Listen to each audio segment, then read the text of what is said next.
Good afternoon, everybody. If I could have your attention, please.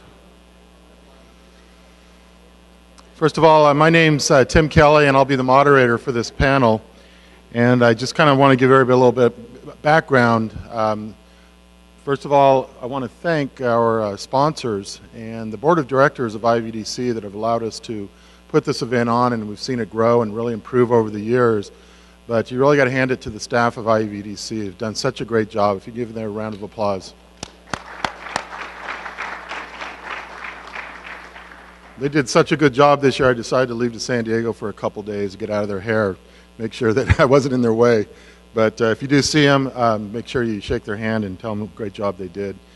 I've had the opportunity of working in the renewable energy sector for quite a few years. As a matter of fact, the purpose of forming this renewable energy conference was to give the community the understanding of renewable energy, what the difference it could make for the Imperial Valley, and to bring people together. And the other thing is to allow elected officials to make sound decisions. And I think that we've done that. And now really one of the things we focus on and what I do behind the scenes is really putting people together.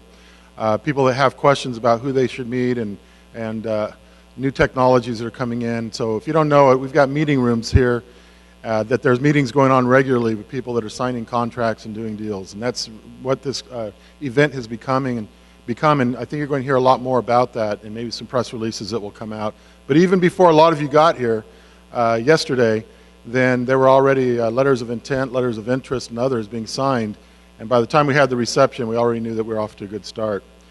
I've been attending a conference in Munich over the last 5 years called InterSolar.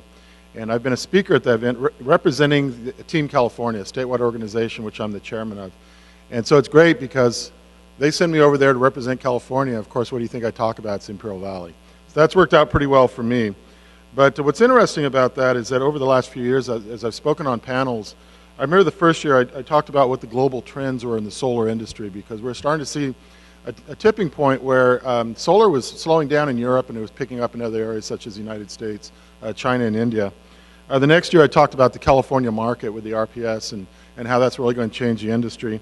The next year I talked about where it's happening, and that's the Imperial Valley. And then last year I talked about it's already happening in Imperial Valley and you're too late. And so although we're seeing some changes in the solar industry and new technologies coming in, one thing that I've seen over years is some trends. And I remember several years ago there probably was a couple energy storage companies showing their wares. And last year it was probably the dominant technology that was present. And as a matter of fact, when I went to InterSolar North America, where I met Mr. Chacon, then we also saw that trend coming in North America. And so that's we've got a really great panel today, people that I've worked with over the years. First, I want to introduce Ali Chowdhury, PhD, and he's going to be speaking today about how solar affects the grid and what the importance is of energy storage. I met Ali in Munich, as a matter of fact, and we traveled together with 8 Minute Energy, in which Martin Herman and I spoke on a panel. And from that point forward, we've developed a relationship and been able to work together. And as you can see, we've gotten projects done here. He's got quite a background. He's written a lot of books. He's written a lot of papers on renewable energy worldwide. And he's responsible for over 80,000 megawatts of renewable energy generation studies at the California Independent System Operator. So this is really somebody that does know what he's talking about. I mentioned also that I met Carlos Chacon at InterSolar North America, which we're really focusing on energy storage and the opportunities here in the Imperial County. He's with S&C Electric Company, and they've probably done more installation of energy storage in North America than any other company. And he'll be talking about the technologies and what the different uses of energy storage are and how they affect the grid. I met Jim McIntosh on a plane coming to the Imperial Valley, and he's somebody that also worked for CalISO and now works with Z Global, a very important company here in the Imperial Valley that's helped a lot with the interconnection, working with the developers here and a lot of other things that they've been assisting. I actually have a trading floor that operates here in the Imperial County. It's a very important part of our infrastructure here. It's created some very valuable jobs and it's helping us in that industry. And he also has quite a background with the CalISO. So with that being said, I think that there's a lot to be learned here. This is really a revolutionary panel, And because what's happening is as we're developing the solar energy, we're understanding what the effects are on the grid. And I think everybody saw the duck, and if you're familiar with the duck, there's only a couple ways to resolve that. Is one, you stop using energy, and that's not going to happen, or we figure out ways that we can store energy for long periods, short periods and long periods of time. And that's what this panel's going to be about. So first of all, our first speaker, we will have Ali that will be talking about the effects of solar on the grid. Thank you.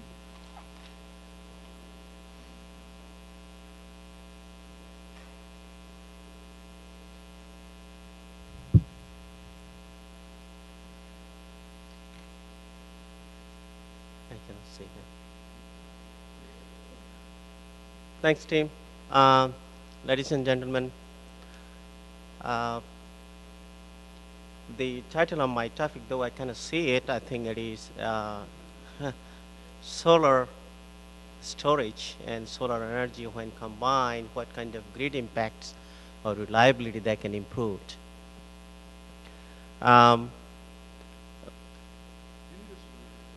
Yeah, I think so. That will be the best way to do it so that we can see it.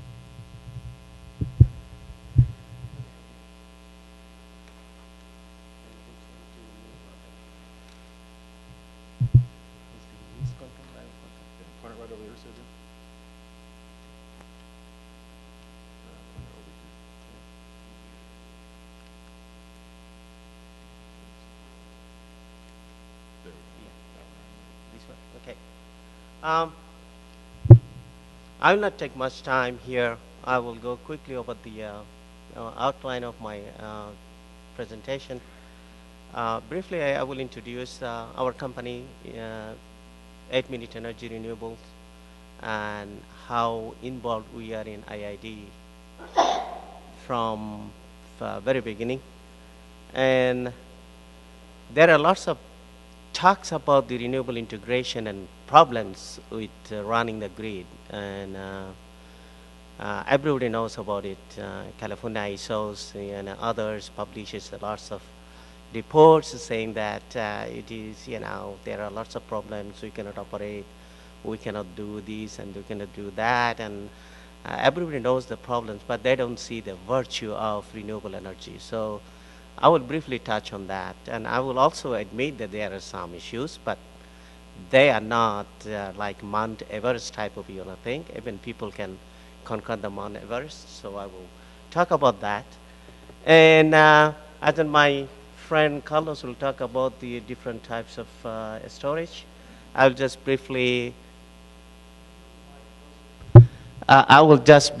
talk about some of the emerging storage technologies, and day by day there are lots of advantages and advances have been made in this technology. I know recently there are, if Carlos you can correct me, there are up to 50 megawatt size with 8 hours kind of things you can have. So there are lots of advances, and then I'll talk about that. And also when renewable energy and storage are combined, what they do with the grid. And finally, I will conclude my talk.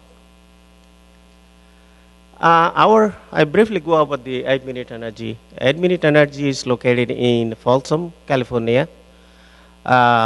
It's a utility scale solar PV developer. We are solar PV and grid mount. We go from 3 megawatt to sky the limit. So far we have made up to 200 megawatts, which is under construction, will be synchronized with the system, Kaleiso system, in Q1 of this year. And our team is kind of a specialized team. We have about 50% in the development team, and about 20 people in-house expertise in different areas. We have land, and we have finance, we have transmissions and other areas, and we have constructions and material, acquisition, EPCs, all aspects of the, solar development.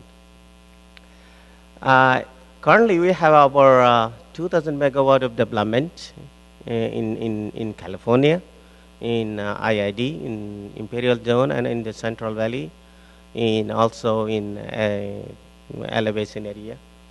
We have 1,500 acres of land and 50% of CUP. CUP means, if people don't know these jargons or acronyms, is conditional use permit. They have environmental permitting done. It's very time-consuming, process. And we have over 1,000 megawatt of interconnection agreements with California ISO and IID and other companies. We have so far 375 plus megawatt of PPA signed until 2012. We are in the process of negotiation with others. 200 megawatt AC Mount Signal solar project is under construction, which has been taken over by Silver Ridge Power. It is in Imperial Zone. It's will be synchronized with the CAISO system and will export power to SDG&E. This is one of these. This morning when Jim Abdi shows his portfolio, this 200 megawatt is one of them. So this is what this project is. 200 megawatt is construction started in November 2012, and first power produced in July of 2013. It is in phases, and we have 150 megawatt out of 200 megawatt will be in already, I think, ahead of a schedule. Completion, as I said, is in a Q1 of this year. So it is pretty much 200 megawatt will produce to the will produce and supply to the California ISO grid. Now, issues with let's come to the presentation. What kind of issues people talk most often with the renewable? In this presentation, I will only relate to solar PV plant, but the issues are with all others. For example, wind. Wind has the same thing. The two most issues are they are intermittent, and they are non-dispatchable. Non-dispatchable means like conventional unit. My friend, he was the senior director of control center at CAISO. He knew that conventional unit can be controlled and dispatched by the operator. And in this case, wind and solar, we had to take advantage of when the energy is available. We had to use them. So they are not controlled by the operator. So that is called non-dispatchable. That's what they are not dispatched by the, operator. So this is one of the issues. Another thing is it can produce any time, especially when we are talking about wind. Wind can blow at night time when the load is low. And solar is more predictable. If you know the 15 minutes forecasting or 5 minutes forecasting, definitely what shape it will be from 6 or 7 a.m. It will take off, and at some point it will peak, and then it will go down when sun is set. Solar is more predictable than wind. So, but still, the issues is intermittent, non-dispatchable. It's day and night differences. What do? If you are not getting really a nameplate rating of the capacity or for the unit, you get some energy, and then the issues, brought out by different operating organizations are that we need more ramping or load following capacity. We need more flexible capacity sitting in our system so that when there will be cloud cover or when there will be the ramping, we need the conventional unit to ramp up and then supply that. So instead of, let us say, if you have currently in 7% spinning reserve or production reserve, whatever may operating reserve, we need to have 20% reserve, this kind of actual kind of, number that I would say. I will come to that point here. And then they say that, well, these renewables cannot give us the regulation. They cannot give us energy imbalance. So we have to have more energy, more conventional capacity. So system cost will go up. So there are many issues. Yes, I agree with that. They are non-dispatchable. They are intermittent, but they are not as horrible as their people are giving a picture. So you can see here some of the picture I will show. For example, it's a typical in the best place in this world is IID. Imperial Valley has got the best solar irradiation. A solar plant can produce perfectly a bell curve. There's no hump here, but there, variability. Very nice. Okay, you can predict. So I think this is the best place to have, solar PV in IID. And if you see some of the examples, look at here in Central Valley. A blue sky day. There are, variability on top there. Okay. I will show you some of the others here. Look at here, some of these projects has all over the places based on the radiation. They have all kinds of variability. But the question is now, they are talking about if you have solar PVs in different places, as different solar radiation curve. If you say that in this curve, you see if you have one or two or three or four, when all then combine, the blue line becomes almost smooth. So there is no very few, variability. So then the question is, what do? There are some of the solution is that you can have a storage when you combine, or even not combine, can resolve a lot of issues. Okay. By the way, solar PV has many other qualities. Solar PV can instantly provide you active and reactive support. It can back down when it is needed, active support. It can give you reactive support up to 50% of nameplate rating. It has smart technology. Smart inverters are so flexible. It gives additional benefit than conventional unit. For example, a 100 megawatt PV can provide you about 48 megawatts of reactive power. So you will be resolving voltage issues in a voltage constrained area if you even have solar PV just to supply, half of its nameplate rating as a reactive power. So you solve the reactive power issues. And then conventional unit cannot do that. They have limitations. They have, but the solar PV cars can go down and they can instantly support the reactive power. It can provide, by, regulating the active power, it can also provide regulation and frequency regulation. It's got a lot of positive aspect which is not being taught to the people. So only the problems being, disseminated and the good parts being hidden, So another thing, and let us see what happens. As I say, I come to my friend there. Now talk about the combining or not combining a storage, what a storage can do. There are many types of storage now in the market. You have chemical type, you have thermal, you have electrical, you have mechanical, you have electrochemical, all sorts of different sizes. They all have, all good benefits, and they are at the different stages of development.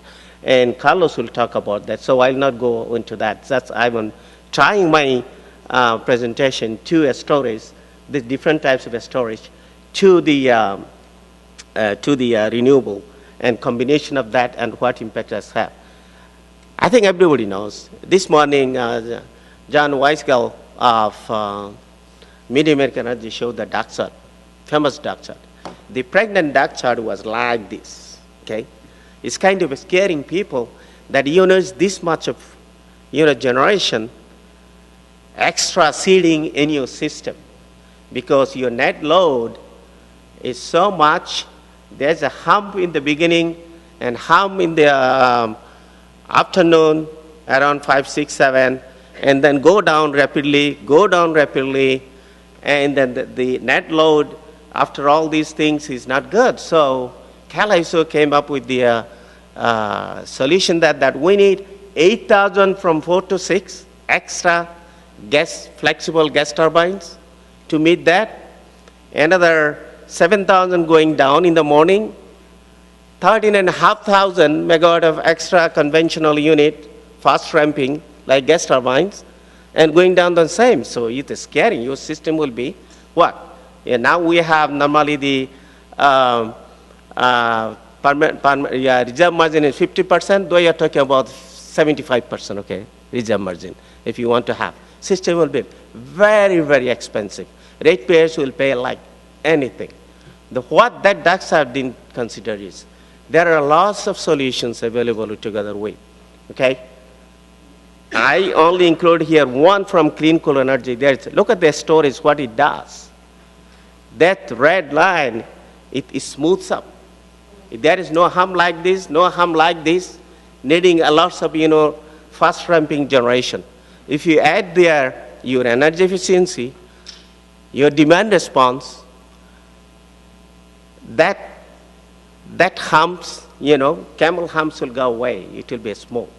So you will be reducing your fast ramping conventional gas turbine requirement and keeping it in spinning reserve, doing nothing. So this is what a storage combined with renewable energy can do. A storage separately can do. So I'll go through this. What a storage can do.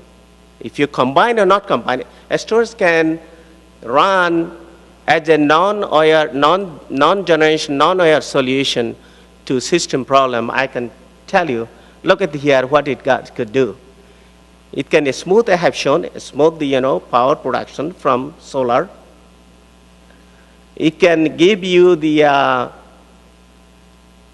it can really either altogether cancel or defer the transmission and distribution solution. How it can do so? See, providing firm capacity. So if you have a bar here, it can provide firm capacity. It can provide the T&D deferral in terms of economics.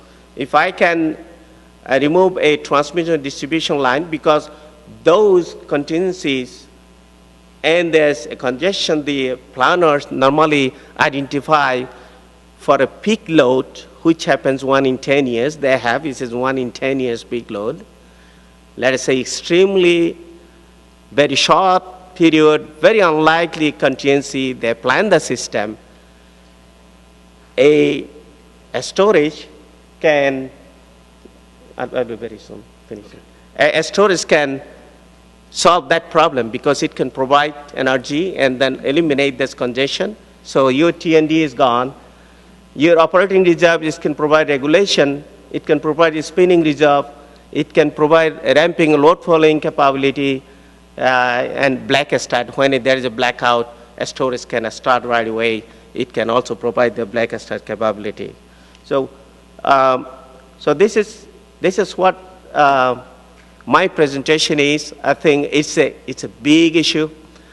It's a big topic, and we can talk, long enough, but time is limited. I think that is, I gave you just on the surface something that you can take out. The storage and renewable can do good to the utility, good to the system, and reliability. Thank you so much.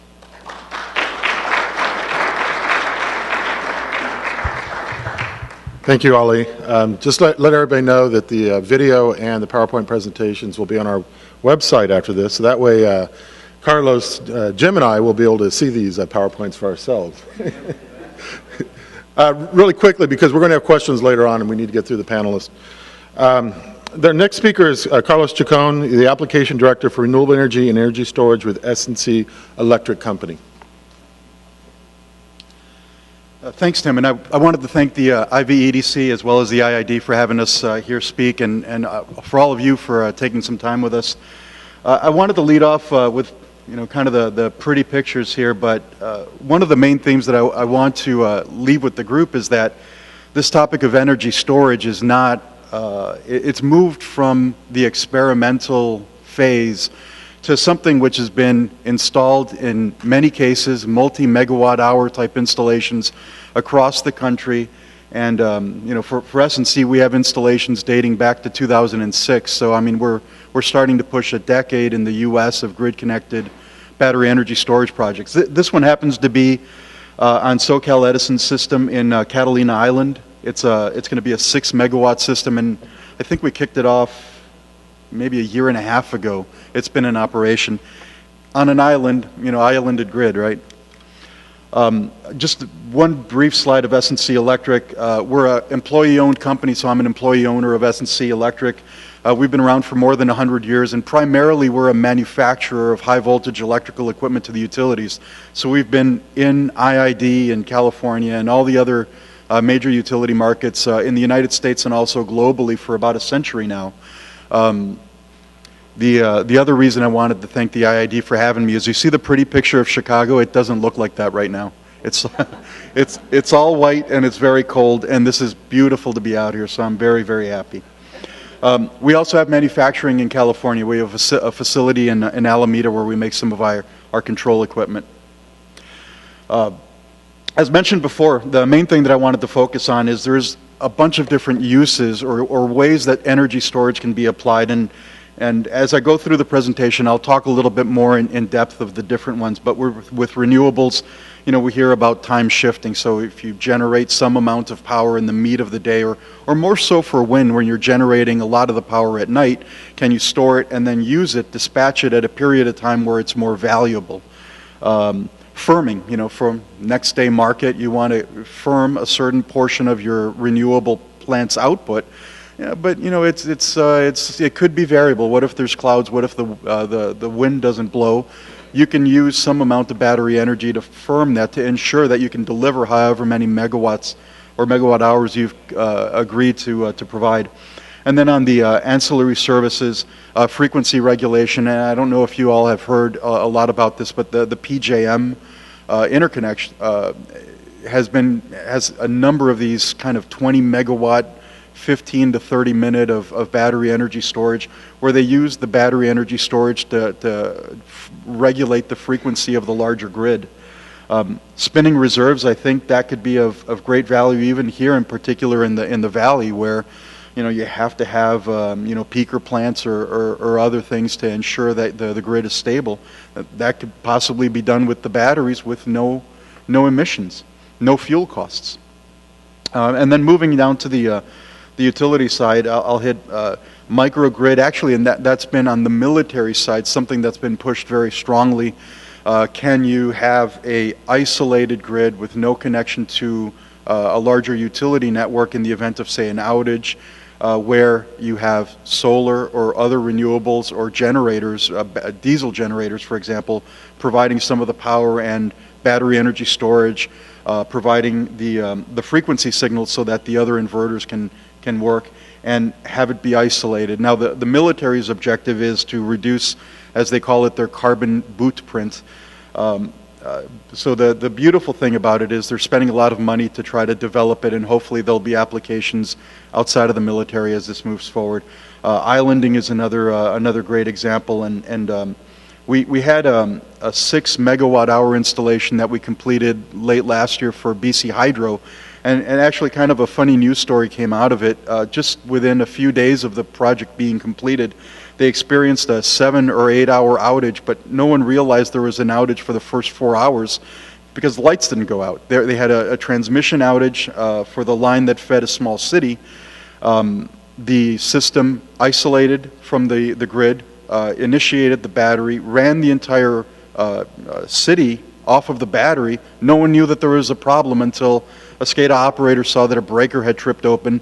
Afterwards, 4 hours into it, the utility dispatched crews, found the place where there was a problem, repaired it, restored service, and no one ever saw an outage because it all ran off the battery.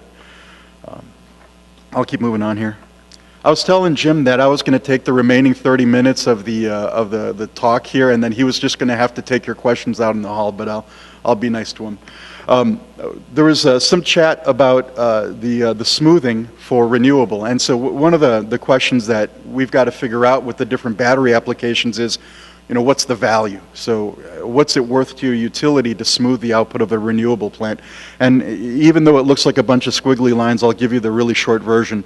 The purple is the output of a wind plant, and so as you see it varying up and down not too wildly, but it's not at all smooth. The blue line that you see is the battery, and you'll see that it kind of, when the wind power goes down, the battery goes up, so it's trying to smooth out the output, and then the actual output that the utility would see is the green line. So obviously it looks less wiggly than the other lines.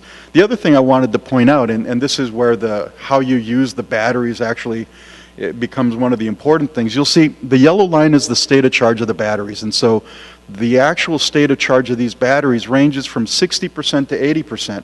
Well, at its lowest point, there's still 60% of battery there. So if you needed to use that battery for spinning reserve, for backup power in the event of an islanding instance, for firming, for other things, the capacity is there. And we feel that the value that could be really gained by a lot of these systems isn't in just saying, we're going to put this in for one thing, but to try to find multiple applications in the same installation that you can use for that battery, and we've demonstrated in a number of our projects. The asset deferral was another one that was mentioned, and so here we love the wiggly lines. We don't have any rulers at S&C Electric, by the way. It's just, so what we're seeing, here, the green line is what the load is if there is no storage. What the blue line at the bottom is our battery discharging and charging. And the red line is what the utility sees, or actually what the utility's transformer sees. So from an asset deferral perspective, what's happening here is a 20 MVA transformer is kind of being overloaded some parts of the day. So the battery comes in, caps how much load that transformer sees so that that transformer doesn't have to be replaced immediately. In fact, the life of that transformer could be extended. And the beauty of a lot of the different battery technologies that we're seeing these days is that they're modular, they're containerized. So in this case, this is an AEP installation. Their plan is to put it in there for a while. They know they have to change that transformer. They'll do it at some time in the future. And once they do, they'll pick up that battery and they'll put it in a different substation where they have the same issue. And they'll keep on rotating it to try to defer some of their expenses. So another really brief, I'm taking these little breaks here to talk about S&C, but the part that we do is that we manufacture the inverter for the battery systems, and in a couple of slides in the forward, you'll see the different battery technologies. So we don't make batteries, we make the inverters that change the battery's DC output to AC where it could be used. And we also do the integration, so actually we have to be very mindful of the different battery technologies, not overcharge them, make sure that the batteries are healthy, ensure their long life, because the batteries are truly the most costly part of this. So the better we can do to protect the batteries, the better your investment in those batteries works. Plus a lot of the cool functionality as far as the smoothing, the shaving, the islanding, it comes from our technology. And I'm showing a couple of the devices that we have. We have the Mega 1 to 20 megawatt kind of the big units, and on the bottom we also have the smaller 25 kilowatt single phase unit that would be deployed in a residential area. So on the utility side we have the really big ones, and also utility on the residential side. It's another way to look at the storage rather than just have these mega installations in discrete locations. You spread these out and say you have 500 or 1,000 of these batteries. Well, it adds up, and they can be dispatched to do a lot of the same functions that the larger unit can do. All right, so again, to kind of drive home the case that this isn't an experiment anymore, this is something that's been done. So here's kind of a brief. All of the yellows are installations that we've put in that are islanding. The renewable generation are the green sites. The blue sites are the microgrids, and the T&D deferments are the reds. And then the slide isn't the latest one that we have. We've worked with up to 7 different battery technologies at this point. So from our perspective, we remain battery agnostic. We truly feel that depending on what you're going to use the battery for, there's not one battery. There's different batteries, and each of them has their own fit. And we continue to support and work with different battery technology manufacturers that are up and coming. We expect there to be more and better and cheaper depending on what the application is. And then this is just my last slide. So the main thing that we want to look for when we're looking at a new project is what are you going to use it for, and to try to get an idea of the megawatts and the megawatt hours as well as how it's going to be cycled. I mean, ultimately the cost of the battery is going to be in how it's used. Is it the best battery for that application? And then, you know, how is the battery going to be healthy in the way that it's going to be used? So. Anyway, if you have any questions for us, I'll be around. We have some folks from S&C here as well, and then you can also reach us at the email site at the bottom. Thanks.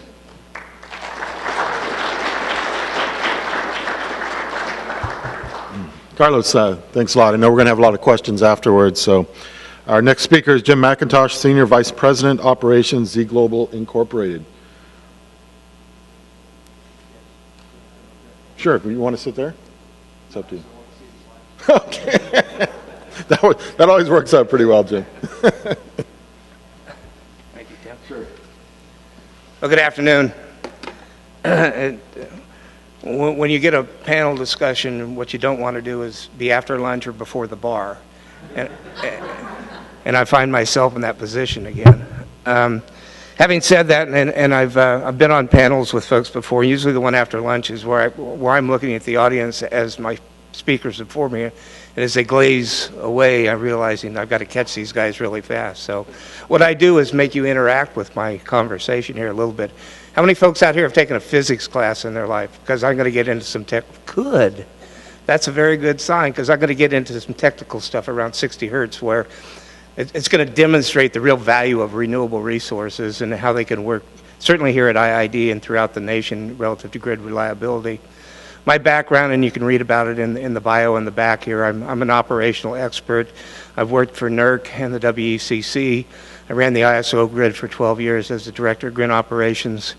Ollie is a planner, and I don't know if you know the difference between operators and planners. We often disagree on when things actually happen and what actually happens in the control room, as opposed to you have a 2-year mindset of things are going to happen over the course of a period. So whenever I have a 1,000 megawatt event, I always call the planners down to take a look at my ACE chart, say this is what happens when you lose a nuclear power plant. So part of the challenge with renewable resources, and I'm going to get to my speech here in a second, but I want to talk a little bit about Z Global. We've been in the area for about 10 years. Let's see if I can get this. Locally, we have offices in Folsom, California, next to the ISO up there. A lot of us worked at the ISO for extended periods of time. We have a local office down here in Imperial where we run our scheduling coordinator offices. We do scheduling coordination for about 500 megawatts of energy right now on a 24-hour basis. Our background from a professional standpoint, most of the staff has lots of years in operations at either PG&E, the Cal ISO, IID, other electric grids and markets. So we have an extensive background. We're one of the most well-known in California for doing engineering, transmission work and generation interconnection work relative to Cal ISO. We're experts in the tariff and the market and operations. So when we walk into the room, you have a group of folks that not only know what you're talking about, we've done it. So it puts us in a unique position when we work for you folks down here that are integrating power plants of all types, either solar, wind, or geothermal. We've been in the Valley with various projects for a number of years. We've continued to integrate projects and work and do evaluations for others down even to the banking level, so we understand what the impact's going to be on your project before we interconnect it or before you start thinking about permitting. And we consider ourselves transmission siting professionals because we do an awful lot of that. A little more detail here, and I realize this is an eye chart, so I'm not going to get into it too much, but our focus is on engineering and various aspects of that. Just to show you that some of the things that we've done, we've actually worked on some fairly significant battery storage projects already. They're identified here on this slide.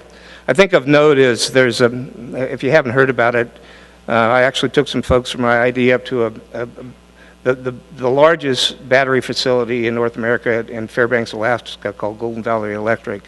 And it's the only one that can really demonstrate how valuable battery storage can be from all the things that you heard from Carlos and Ollie.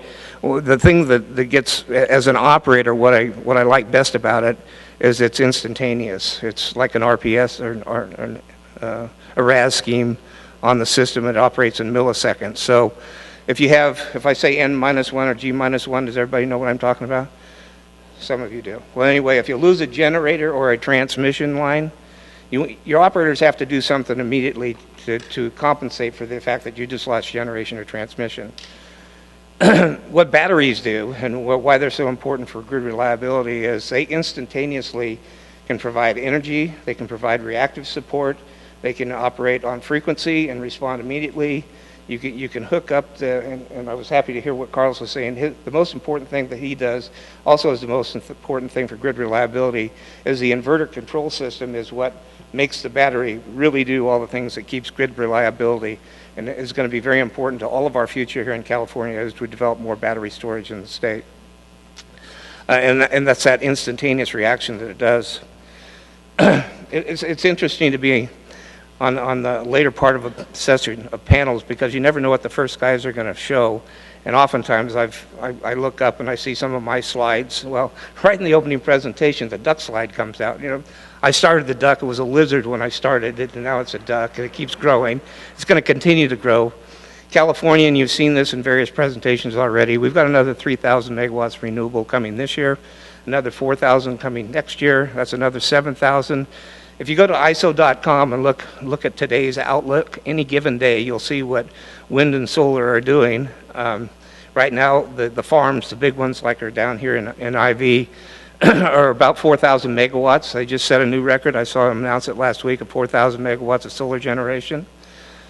That's at the farms. Behind that, and the residential rooftop stuff that's also got talked about a little bit this morning, there's almost 2,000 megawatts of that sitting out there. So you've got 6,000 megawatts of solar supporting the system as we speak right now. And the wind, and what really got me going into renewable resource integration operational challenges was the wind. That was the first big one to hit the ISO.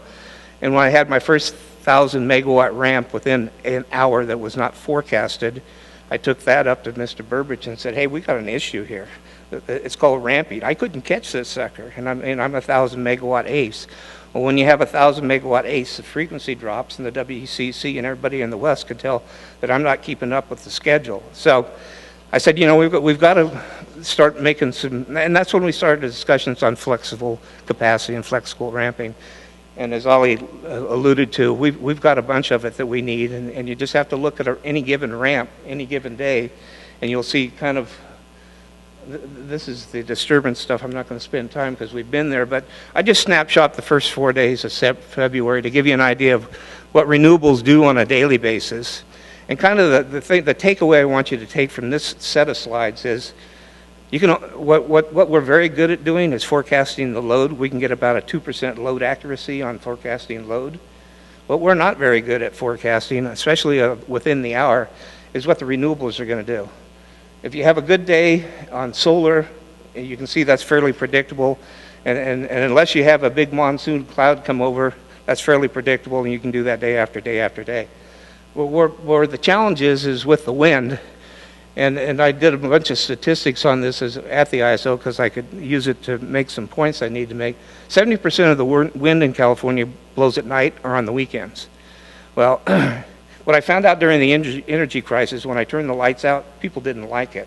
So I said, we have to get better at doing this so that I make sure I commit the same resources I need to chase these ramps on a daily basis. And you know the ISO market runs a day ahead, so I have to get really good at making sure I have enough plants to meet the ramping requirements a day ahead so the units are on to chase this stuff. So that's just part of the operational challenge that the operators deal with on a day-to-day basis.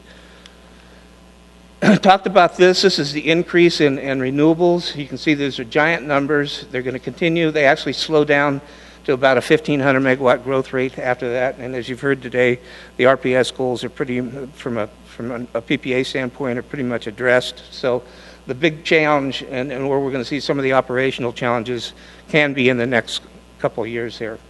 And certainly this year is going to be challenging. The ISO hasn't come out with their forecast for this summer, but I can tell you, after the loss of Songs, which was a 2,000 megawatt hit the capacity in California, The drought last year was down 1,000 megawatts. They're going to be down another 1,000 megawatts, so that's 4,000 megawatts.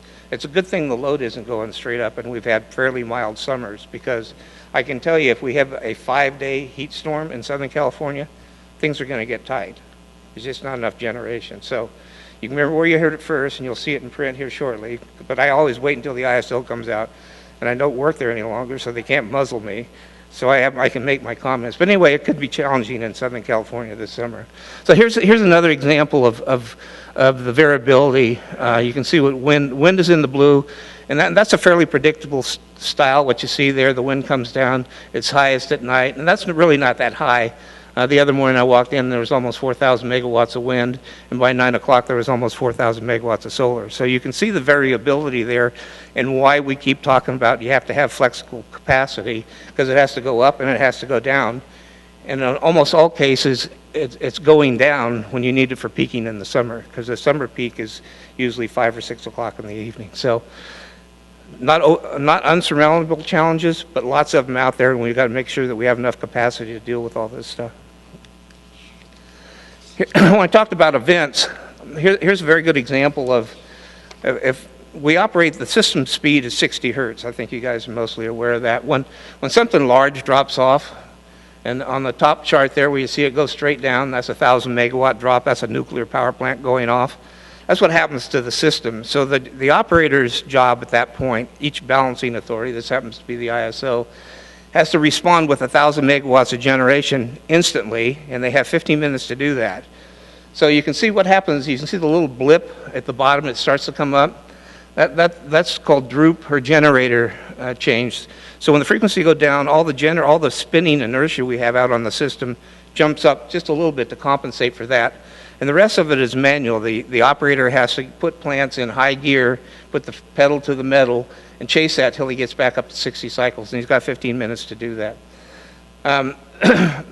So that goes on every day. So that's kind of, when you hear people talk about operating reserve and spinning reserve, that's why you have it, because you need to respond that quickly. And you just hope you don't have another event while you're taking all your resources to chase that one. The other one has to do a little bit more with forecasting in general between wind and solar. And within the hour, you can't hear me? Oh, okay. Sorry about that. I had a pretty good speech, too. Anyway, the frequency and the forecasting stuff has to do with your unit commitment and your hour-to-hour commitment that the market does relative to going after that stuff. So just another attempt at telling you that we've got to have these variable resources. I want to get quickly to the battery storage component of it, because I think that's where your interest lies today. On a regional basis, what the batteries do on the top event is with with his inverters, what they automatically can do is react to that within milliseconds. They can start producing energy. They can start producing reactive support. And what they do for the operator is what I would have I train my operators every 5 weeks, and I would throw simulations like that at them. What you want your operators to do is get under that as quickly as they can. So what I would have them do before batteries is press a button, get a gas turbine started, and wait 10 minutes. So you just sit there for 10 minutes as things churn up to speed. What batteries do, and if you can get 1,000 megawatts of batteries, and you saw what the requirement the PUC just put out, we get 1,000 megawatts of batteries out on the system, that goes away. We can set up the control systems on batteries to respond to that and respond immediately, and you vastly improve grid reliability with batteries on your system at both a regional level and certainly on a local level. And I'll get to the local level in a second. But the key there is when you're running a large grid, as dynamic as it is and as expensive as it is, you don't want to make mistakes. So you want to be back at that normal place as often as you can and stay there. I used to toast to 60 cycles or something close. I did that for all the years I worked at the ISO, because that's where I want to be. I want to have the system speed at 60 cycles. That drop there, you can see what the frequency does there, 5992. And it takes like 10 minutes to get back up. We can avoid that. That's what batteries will do for you. So that's a vast improvement in grid reliability that batteries bring to the product that a lot of folks aren't talking about, because nobody has much experience with these things, and they haven't been at a grid scale. So the important part, and I think this is directly related why we're here, is the local benefits. One of the things they do is provide instantaneous spinning reserve. So as Carlos talked about, you can shut down your gas turbines. These guys will be there sitting to respond within milliseconds. So if you put in a 40 megawatt machine, you can leave a 40 megawatt gas turbine sitting there until you absolutely need it for loading purposes. The battery is going to take care of that, and you can set up a battery to operate for 15 minutes, 30 minutes, or 4 hours, as he alluded to in one of his examples. So lots of flexibility. They really help grid reliability, and the most important part of that is local grid reliability. They respond to regional events, and they respond to local events the same way. You can put in on that control system that Carlos has developed, you can put in frequency response or voltage response or any number of those things, and the battery will respond to that. And you can do that and still maintain the spinning reserve. So it maintains the value of why you purchased the battery in the first place, and also takes care of those other events. So the only thing better than a battery is having two. And the reason I say that, and we saw this a lot in the graphs today, you saw solar kind of wanders around. Well, the first event I had at the ISO where I walked up to, one of my favorite things to do was walk up to Burbridge with a graph and say, hey, look what happened last night, or look what happened yesterday. So I walk up, a big monsoon cloud came roaring up out of Mexico, really out of Arizona, headed right for the solar fields out here. That's when we only had about 600 megawatts. And I put a renewable resource desk in at the ISO so my guys could have a chance to look at weather patterns and radar and that stuff and get a little bit of a head start on what predictable events. Well, they saw the cloud come and they called me up and they said, Matt, what should we do? I said, well, it looks to me like you're going to lose about 500 megawatts of generation. And within about an hour, the cloud came up, the solar went away, and I had a straight, and within 40 minutes, all the solar was down to like 100 megawatts. And then the cloud went over, and 20 minutes later, here it comes roaring back. But you got to be able to control that 500 megawatts. And the reason I took it up to Burb that day was, it's like, I can call him Burb just to let you know. Why I took it up there was, as we heard throughout the day here, we had 600 megawatts then. We're going to have 4,000 megawatts soon. And we need to be able to chase that rascal when the monsoon comes back out of Arizona, Mexico. It's just a fact. That's how we keep the lights on. Like I said earlier, people don't like it when you turn their lights out. So it's a hybrid system that we need to keep the grid operators equipped with so that they can deal with all these things. Batteries have a lot of great components to them. They go up quick. You can put in a fairly significant installation quickly. They can manufacture most of it in cargo-like containers and put it together in about 18 months and have it up and running. That's fast. So you've got to do the interconnection stuff and all the permitting and all the rest of that stuff. But the actual construction is pretty fast. They bring it in and it's a little bit like Legos. They bring in the cargo trailers and hook them all up. And down here you'd have to put it in a facility because it gets really warm. I was here last summer, so I know that's a fact. But they go together well, they go together quickly, and they're a tremendous asset for your grid reliability folks. We're actually working with IID on some of the folks that are trying to promote one of those down in this area. I hope it happens. I know that with my grid operations hat on, those operators will be happy. We did some analysis after the September 8th. I'm the first one to bring up September 8th today. Sorry about that, Carl, but I just had to do it. It's a good point. If you'd had a 40 megawatt battery on your system at September 8th, we probably wouldn't have had a September 8th event. It could have responded, reduced the overload on those banks, and your operators would have had time to do mitigation so that it wouldn't mitigate it into San Diego. And I know you guys are tired of hearing that from San Diego. So anyway, just another point. Thanks for your time. I think we have time for questions, and have a great conference.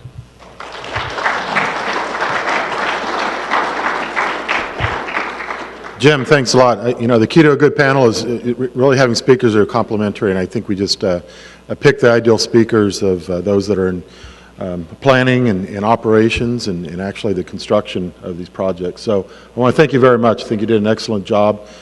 Great presentations. I want to recognize Eusebio Arbayo. He's the one that's been taking care of the computer over here. He's the Vice President of IVDC and actually worked with us when we put on our first Renewable Energy Conference here. So we've got time for a few questions. I did want to ask a question, though, for Carl Stills. Carl, there's an RFP that was recently put out by the IED for energy storage. How many megawatts was that? 20 to 40. Okay, so that might be meet our demands for near future, but that will probably be something that will increase.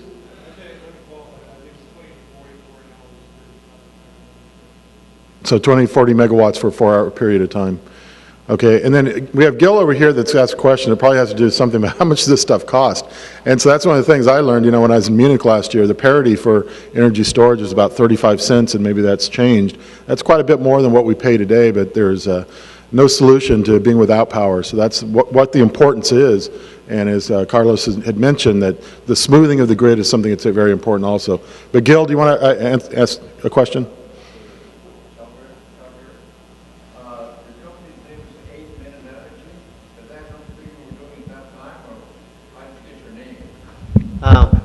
It's a very interesting name, and we get these questions very often.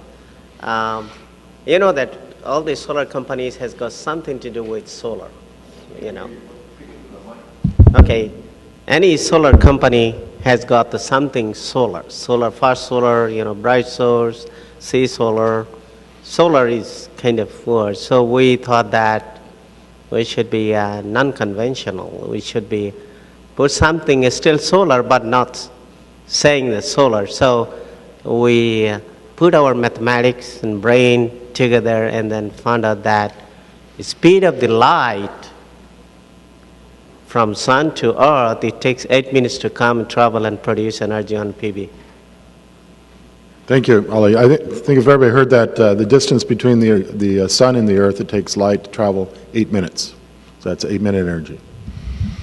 Okay. Any other questions? Yes. So if you talk about, when we were talking about geothermal this morning and making it dispatchable, can you talk about, storage and geothermal, what the possibilities are, and are there present applications that could be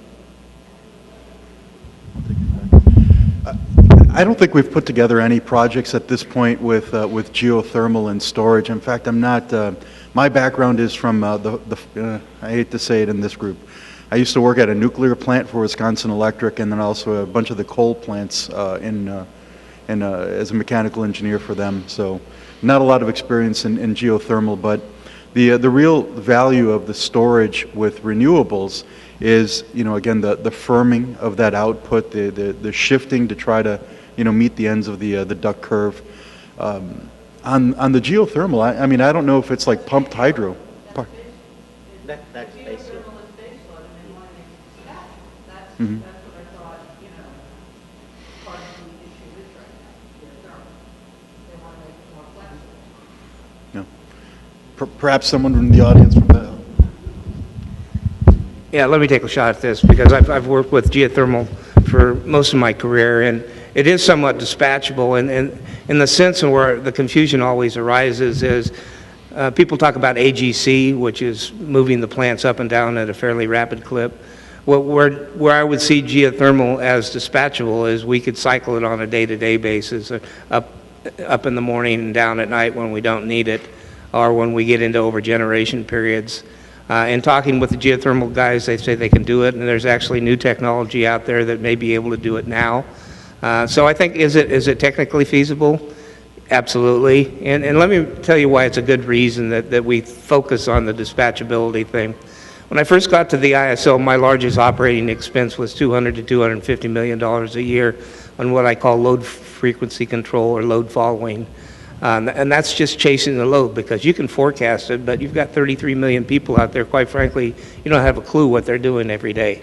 But you can actually forecast within 2% of what the load's going to do. So as the renewable penetration increased, all of a sudden I realized that I'm using more regulation than I had in the past. And when I started at $250 million, when I left 2 years ago, it was $500 million. And most of that increase is the load is very predictable, and we can chase that. But when you have renewable, both solar and wind, moving around, In order to keep 60 cycles, something else has to move around at the same time, and that's where those additional costs come from. So when you hear people talk about the wind and solar is free, it may be, but there's a cost associated with that from a regulation standpoint that the utilities really haven't passed on to the customers at this point. Sometime you're going to see it in your bill, and everybody's going to go, what happened?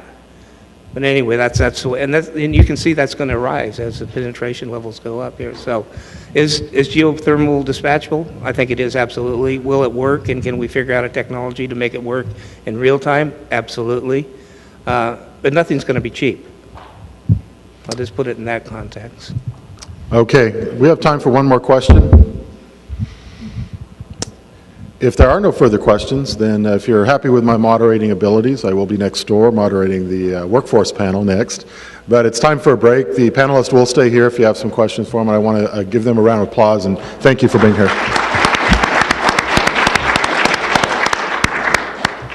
Thanks a lot.